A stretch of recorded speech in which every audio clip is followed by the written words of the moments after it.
여러분 안녕하십니까. 한 탈북단체가 어젯밤 대형 풍선 20개에 대북전단 50만 장을 담아 날렸다면서 그 증거 사진과 영상을 공개했습니다.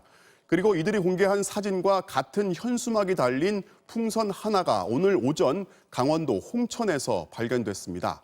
그런데 정부가 이들의 주장을 검증한 결과 이들이 날린 풍선은 바로 홍천에서 발견된 그 하나뿐일 가능성이 높은 것으로 파악됐습니다.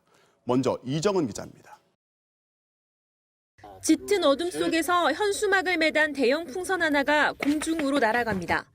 어젯밤 전단을 보냈다고 주장하며 탈북단체가 공개한 영상입니다. 각각 1초와 6초 길이의 짧은 영상인데 대형 풍선 아래 전단으로 꽉 찬 비닐봉지가 달려 있습니다. 이 단체는 어젯밤 경기도 파주시 덕은리에서 대북전단 50만 장과 소책자 500권, 1달러짜리 지폐 2,000장 등을 대형 풍선 20개에 매달아 살포했다고 주장했습니다. 얼굴이 알려진 단체의 대표 대신 신입 회원들이 접경지와 먼 곳에서 기습 살포했다는 겁니다. 실제로 이들이 보낸 것으로 보이는 풍선과 전단이 오늘 오전 파주에서 약 70km 떨어진 강원도 홍천군의 한 강가에서 발견됐습니다. 김정은, 김일성, 김여정 사진이 이렇게 3장이 현수막처럼 돼 있고요. 비닐봉다리에 대북 전단이 한 100여 장 정도 좀 안 되는. 그러나 정부는 풍선 20개에 전단 50만 장을 날렸다는 이들의 주장은 사실이 아닌 것으로 보고 있습니다. 실제 날린 건 홍천에 떨어진 그 풍선 하나뿐이라는 겁니다. 단체 측이 최근 40만 원 상당의 헬륨가스를 구입한 것이 확인됐는데 이는 대형 풍선 1개를 채울 정도밖에 안 되는 양이라고 밝혔습니다. 특히 풍선에는 단체가 함께 보냈다고 주장한 1달러짜리 지폐와 SD카드, 소책자도 없었습니다. 또 바람의 방향을 고려할 때 북측으로 이동한 전단은 없는 것으로 보입니다.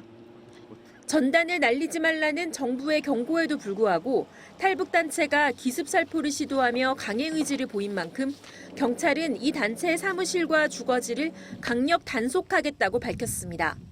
통일부도 허위사실로 긴장을 고조시키고 지역 주민들의 안전을 위협한 데 대해 엄중 대응하겠다는 방침을 전했습니다. MBC 뉴스 이정은입니다. 사진 한 장, 영상은 모두 6초. 이 초라한 증거에도 풍선은 딱 하나만 등장합니다.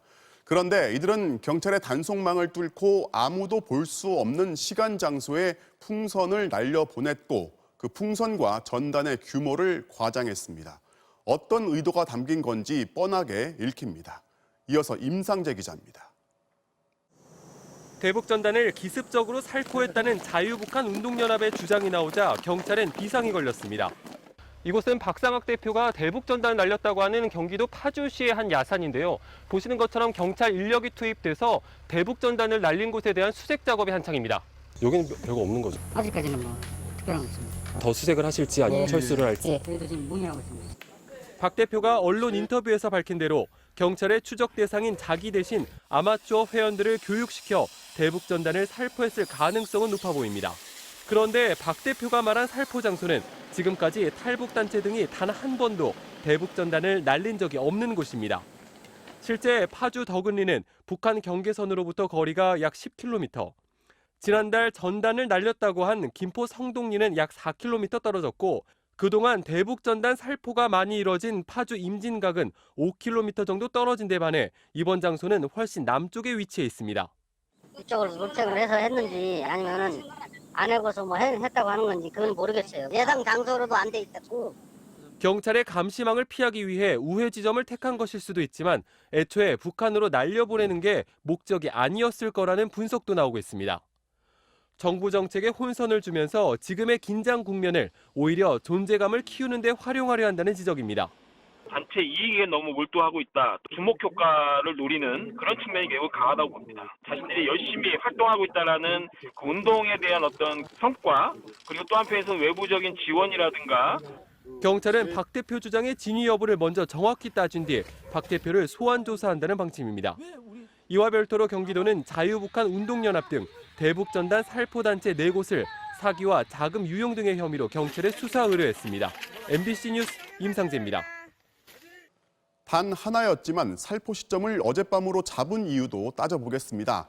그저 단속을 피하기 위해서인지 아니면 그 시간 바람의 방향을 고려했는지 MBC가 기상청이 제공한 어제 그 시간 바람의 방향과 세기로 분석해 봤더니 공중에 뜬 풍선은 애초부터 북으로 갈 수 없었습니다. 바람에 맞춘 게 아니라 풍선이 몇 개인지 눈으로 확인하기 어려운 밤 시간을 택한 건 아닌지 박선아 기자가 보도합니다. 탈북민 단체인 자유북한운동연합이 어젯밤 대북전단을 살포한 곳은 경기도 파주. 하지만 대북전단이 발견된 곳은 파주에서 동남쪽으로 70여 킬로미터 떨어진 강원도 홍천이었습니다. 저 위에 하늘에서 쭉 그 바람의 영향으로 여기까지 날라왔습니다. 그래서 딱 뚝 떨어지더라고요, 여기서.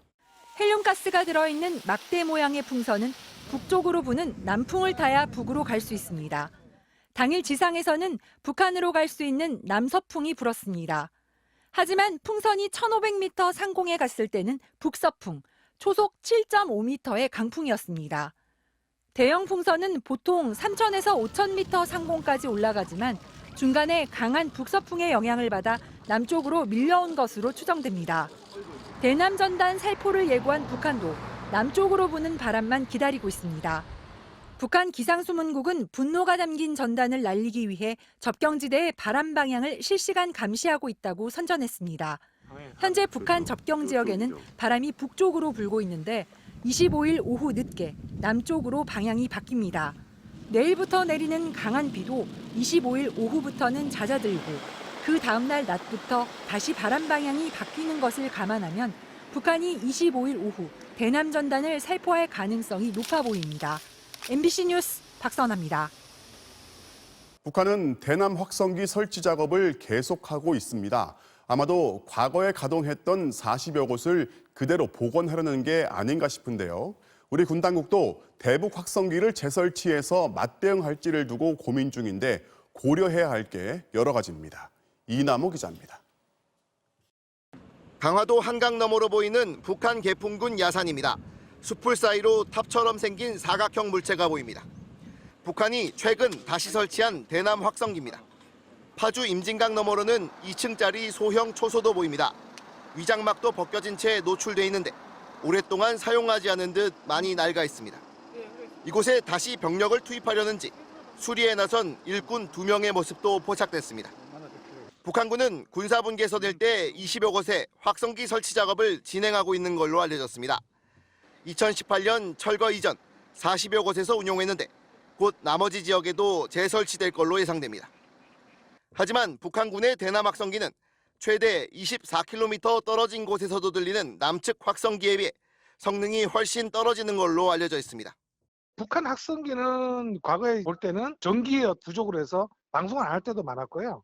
특히 방송을 하더라도 소리가 너무 작게 들리기 때문에 전방의 관측병들이 제대로 들을 수 없는 수준들이 많았습니다. 군 관계자는 과거에도 북한 측 확성기는 남한에서 트는 대북 방송을 안 들리게 방해하는 정도의 성능이었다고 설명했습니다. 실질적 피해를 주긴 어렵다는 건데 그럼에도 북한이 재설치에 나선 건 판문점 선언을 무효화하겠다는 상징적인 의미로 해석됩니다.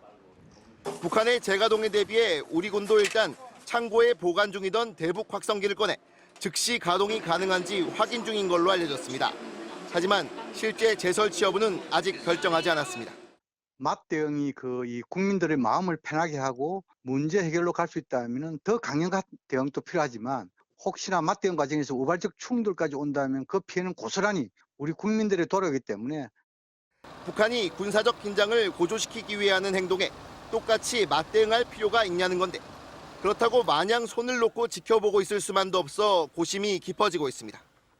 군 관계자는 대북 방송 재개는 결국 판문점 선언의 공식적인 파기로 이어지는 문제라 정부 차원의 결단이 필요한 상황이라고 밝혔습니다. MBC 뉴스 이남호입니다.